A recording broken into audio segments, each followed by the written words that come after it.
So, Vladimir, there's some people that I know you've been thinking about and you've done some research on, and you've been wondering about them because they lived unusual lives. They have what many would consider particular kinds of perspectives, and you were wondering if they don't that these people don't really fit in a kind of black and white ideological siloed world.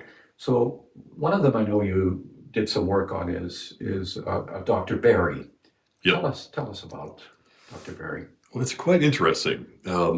It's actually a her, believe it or not. Mhm. Dr. James, Barry. Dr. Mhm. James Berry, Mhm. real name Margaret Ann Buckley, performed the first successful C-section. Mhm. This woman is very interesting. She actually lied about her gender, cross-dressed, and actually entered into the British military as a doctor. She was born in 1789 and died in 1865. So, being a cross-dresser, would she be left-wing? But she owned a black slave. She was a slave owner. Yeah, of course. From the So, period. okay, so is that right-wing? Mhm. Okay.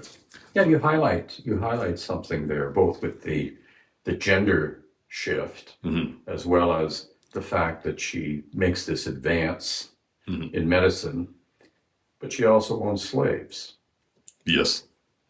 So that illustrates what you're getting at with this.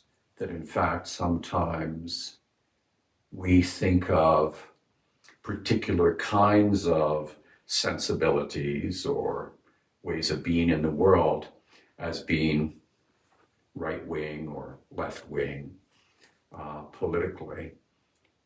Uh, Around the issue of gender, given her period, I suspect she did this. Many English women did this. Um, George Eliot, great English writer, was of course not George. she was she was a woman. She's one of the great English writers. She also translated a number of theological books. But they did this because there was no room for them if they presented themselves as women. That speaks of a problem within the society. It speaks of black and white thinking in the society. That's where the problem is there. It's in the society itself, assuming that women are not fit for doing these various things. Slavery, sadly, was quite common in the early modern world, and England was debating it at this time.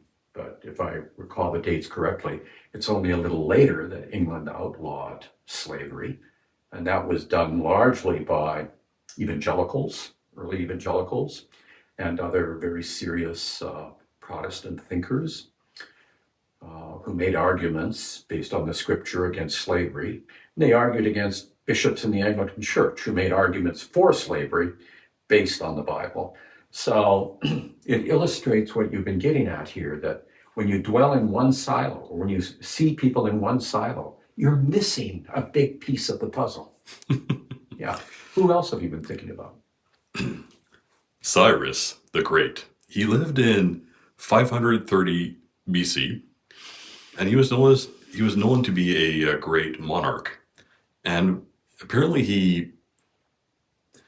he actually gave his people a guaranteed income. Everyone in his empire got a subsidy or an income from the state. So he sounds like a really great guy, and he even helped the Jewish people rebuild their temple. So Cyrus the Great, if it sounds familiar, it's that Cyrus the Great. Now he seems like a great guy, but he did try to expand his empire to the north, and he fought Queen T- Tomaris. I mean, reading that right? Mhm. And he was killed by her. Mhm. So he picked a fight with a woman and died. But he did apparently he did invent guaranteed income for his people, and he did help people of a different religion rebuild their temple. Even after he brought them into bondage, you know. The same So guy. yeah, after they've been brought into bondage Yeah. in the empire. So it's another really good example that in the political sphere, in the sphere of rulers, we often forget that anybody who's engaged in politics, absolutely anybody who's engaged in politics, is engaged in the art of the possible. Mhm. They're engaged in privileging their sense of what the good is, or they're engaged in whatever their selfishness is. Mhm. Politics is never, and I say never, about righteousness. It's never about doing things perfectly. It's kind of like being a parent. One of the lovely things about being a parent is you learn from your children you can never do it perfectly. Mhm. And so this is part of the spiritual development of parents. But it's clearly true in politics as well. Politics is about making decisions. They're going to be made on party preoccupations or the preoccupations of the emperor and what the strategic advantages are. And sometimes there's altruism in it. So Cyrus is honored by the ancient Hebrew people because he did help at one point. So we always have to remember that in the public sphere, the possibilities of doing some things that are good are there. Sometimes it will be acted on, other times it will not be acted on. But politics is particularly a particular space in which it's very common for there to be ideological thinking and one-dimensional thinking. That's why in our liturgical tradition, we always pray for, nowadays here in Canada, for the king and his government. And what do we say? We say for the king and our government, that they may rule in peace and justice. And then what do we say? Immediately after that, we say, Lord have mercy. That is, anoint them with the oil of gladness, so that at least sometimes there's justice, and most times there's peace.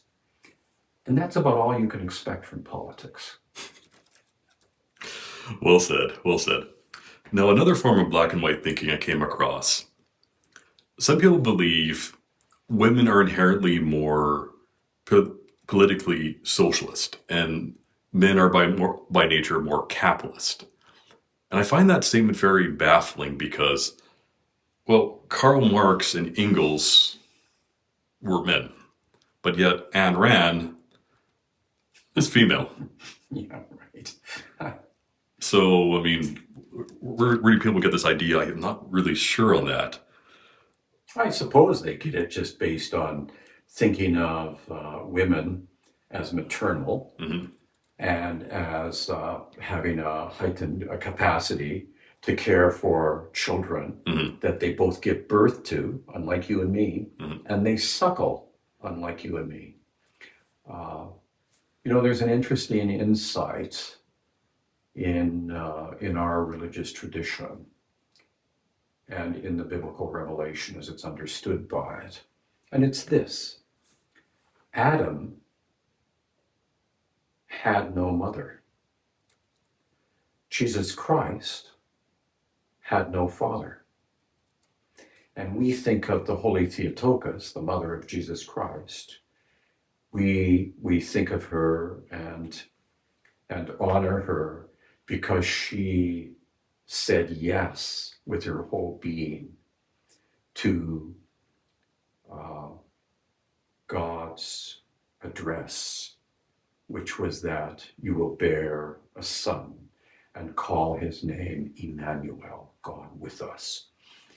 So it's not surprising that I suppose some of that thinking comes about, but what your illustration is a charming one, but it's not the only. I mean, there are many like this. I noticed, say, at the U of A back 25, 30 years ago, as I watched the University of Alberta in its upper administration and in its professoriate open to women become much more interested in hiring women to these key positions. The women that got into many of the key administrative positions were certainly as self-interested and as egotistical and as mean Mhm. as some of the men in those positions. But that's going to happen as people are trying to get into it. You're going to choose people that have managed to mimic what the norm has been. And after a while, when it becomes a little more normal, then you're going to get some women who are like that and some women who are just great. Just like you have some men that are like that and some men that are just great. Okay, now adding to this argument, the first female prime minister of the the first female prime minister of the UK was Margaret.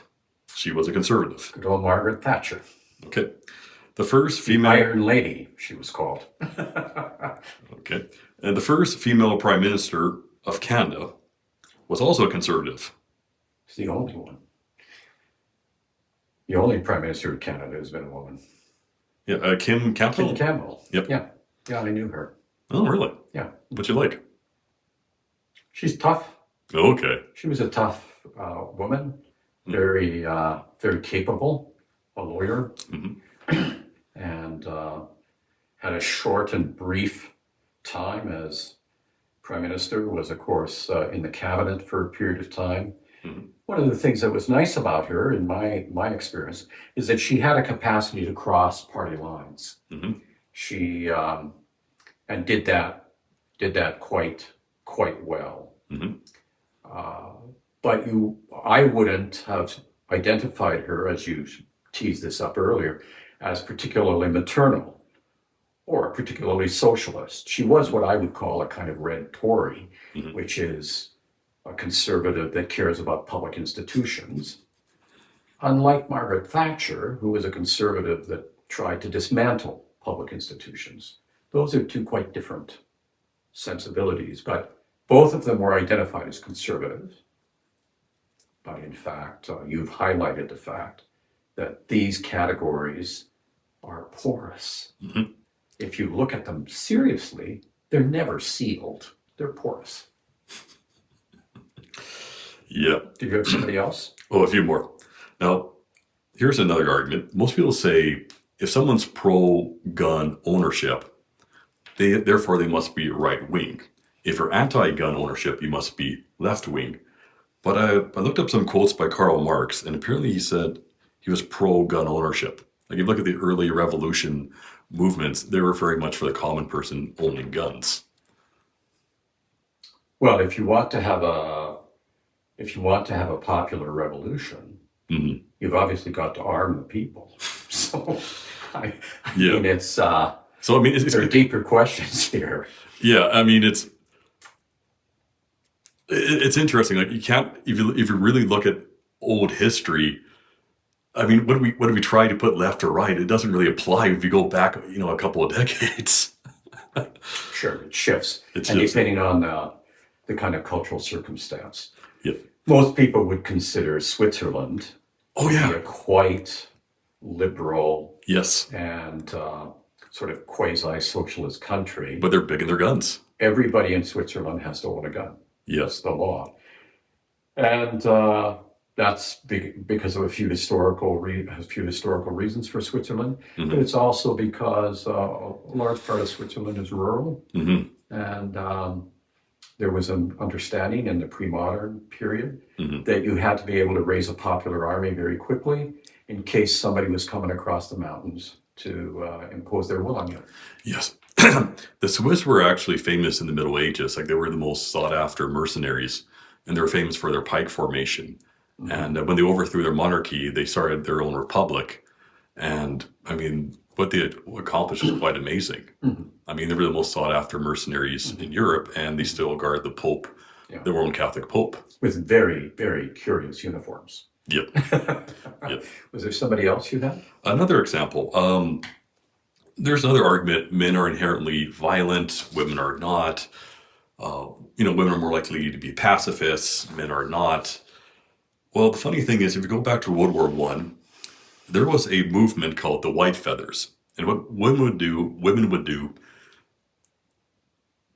would go around in groups of three with these white feathers, and if they saw a man not in uniform or not enlisting to join the military to fight World War One, they would collectively shame the man into fighting.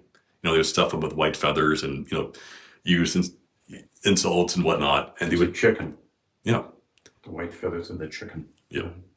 And there's one example of women actually promoting war. So, I mean, the narrative, we wouldn't have war, if we switched to matriarchy versus patriarchy, we wouldn't have wars. But then again, women have in the past, on a large scale, encouraged men to fight.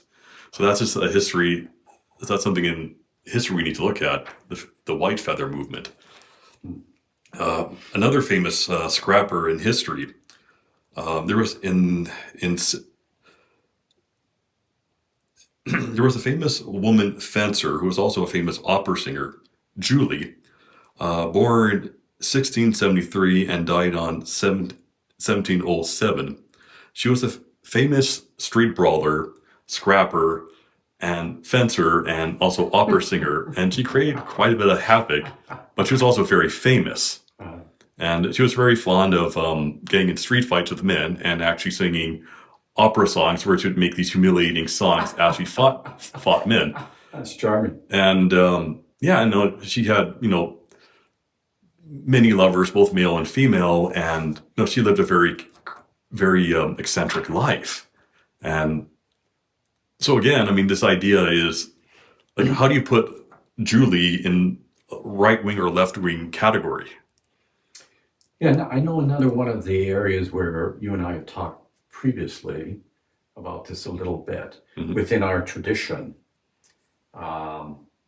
we have a category of saints. Yep.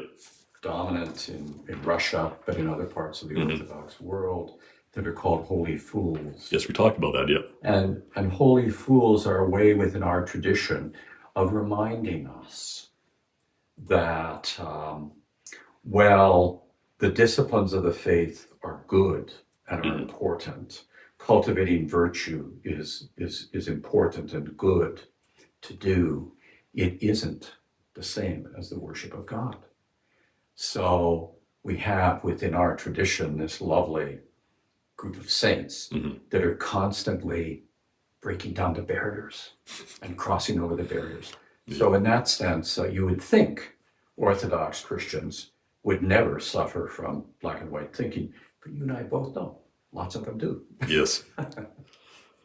So I hope this video helps my viewers, and I hope these historical examples will, if one really thinks about it, I hope these historical examples that I've presented will help people overcome their black and white thinking and, like I say, just develop as a better human being, both in life and both in our faiths. And do some actual thinking.